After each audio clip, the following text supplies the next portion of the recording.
आज हम सुनने वाले हैं राजकुमारी और आत्मा की कहानी। बहुत समय पहले की बात है। एक छोटे से राज्य में एक खूबसूरत राजकुमारी रहती थी। उसका नाम अनाया था।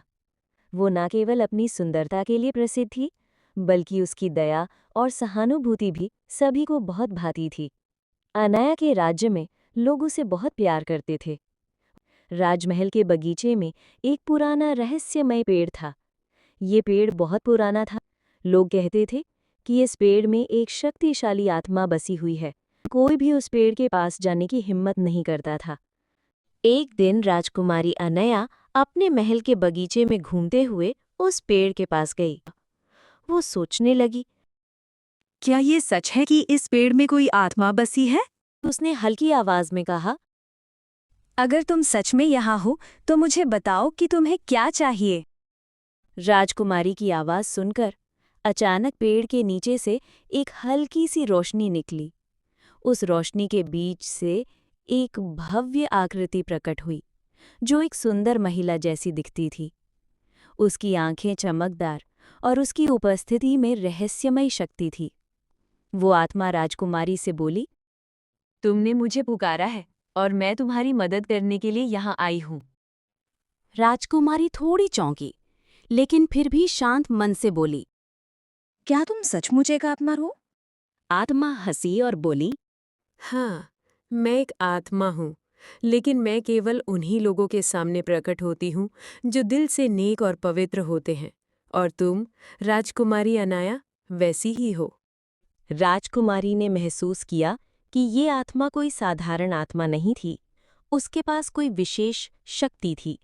आत्मा ने अपनी कहानी सुनाई। वो एक समय में एक शक्तिशाली और सुंदर राजकुमारी थी जिसका नाम सुरैया था। सुरैया का राज्य बहुत समृद्ध था और उसकी प्रजा बहुत खुश थी। लेकिन एक दिन एक बुरी शक्ति ने उसके राज्य पर हमला किया। वो शक्ति एक काले जादू से सजी एक तांत्रिक थी, जिसे सुरैया की मदद से अपनी शक्तियां बढ़ानी थीं। राजकुमारी सुरैया ने तांत्रिक की बुरी योजनाओं को नष्ट करने के लिए अपनी जान की बाजी लगाई, लेकिन दुर्भाग्यवश तांत्रिक ने सुरैया को उसकी ही महल में बंदी बना लिया और उसे एक श्राप दिया, जिससे वो एक आत्मा में बदल गई। उस श्राप से मुक्त होने के लिए उसे एक निर्दोष और दयालु दिल वाले व्यक्ति की आवश्यकता थी, जो उसे मुक्त कर सके। आत्मा ने आगे कहा, राजकुमारी, मैं वर्षों से इस पेड़ में बंधी हुई हूँ और मेरे मुक्ति का केवल एक ही तरीका है, किसी ऐसे व्यक्ति का आना जो बिना किसी स्वार्थ के मुझे मदद दे। मैं तुम्हारी मदद करूंगी। मुझे बताओ, मुझे क्या करना होगा? तुम्हें उस काले तांत्रिक को हराना होगा जिसने मुझे श्राप दिया। वो तांत्रिक एक दूर दराज के पर्वत की गुफा में छिपी हुई है। वहां जाकर तुम्हें उसे पराजित करना होगा। राजकुमारी अनया ने आत्मा से वादा किया कि वो तंत्रिक को हराएगी। वो अपनी यात्रा के लिए तैयार हो गई। राजकुमारी ने अपने विश्वासपात्र साथियों को साथ लिया और गुफा की ओर निकल पड़ी। रास्ता बहुत कठिन था। कई दिन की यात्रा के बाद वो उस दूर दराज गुफा में पहुंच गए जहां तंत्रिक छिपी हुई थी। गुफा का वातावरण बहुत अजीब था और चारों ओर अंधकार ही अंधकार था। गुफा में प्रवेश करते ही तंत्रिक ने राजकुमारी को चुनौती दी। तुमने मुझसे लड़ने की हिम्मत कैसे की? तुम एक साधारण इंसान हो और मैं एक अज्ञेय शक्ति हूं। मैं साधारण हो सकती हूँ, लेकिन मेरा दिल नेक और सच्चा है। तुम जो भी हो, तुमसे ज्यादा शक्तिशाली मेरा विश्वास और मेरी ताकत है।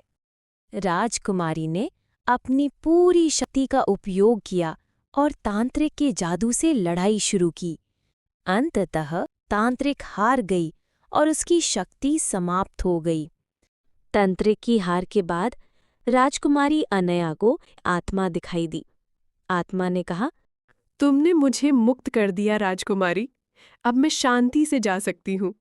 तुम्हारा दिल इतना नेक और पवित्र है कि मैं तुम्हारे लिए हमेशा आभारी रहूंगी। राजकुमारी अनया ने अपनी यात्रा से बहुत कुछ सीखा। उसने समझा कि किसी भी मुश्किल घड़ी में साहस और दया की शक्ति सबसे बड़ी होती है। उसकी ये यात्रा न केवल आत्मा के लिए मुक्ति लाई, बल्कि उसे अपनी ताकत और निष्ठा का भी एहसास हुआ। वो अपने राज्य में वापस लौटी और अपनी प्रजा के बीच एक महान नेता के रूप में जानी जाने लगी।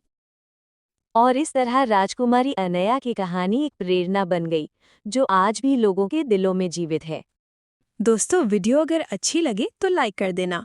वीडियो कैसी लगी कमेंट में ज़रूर बताना और ऐसी और वीडियो पाने के लिए चैनल को सब्सक्राइब ज़रूर करना। वीडियो ज़्यादा से ज़्यादा शेयर करना।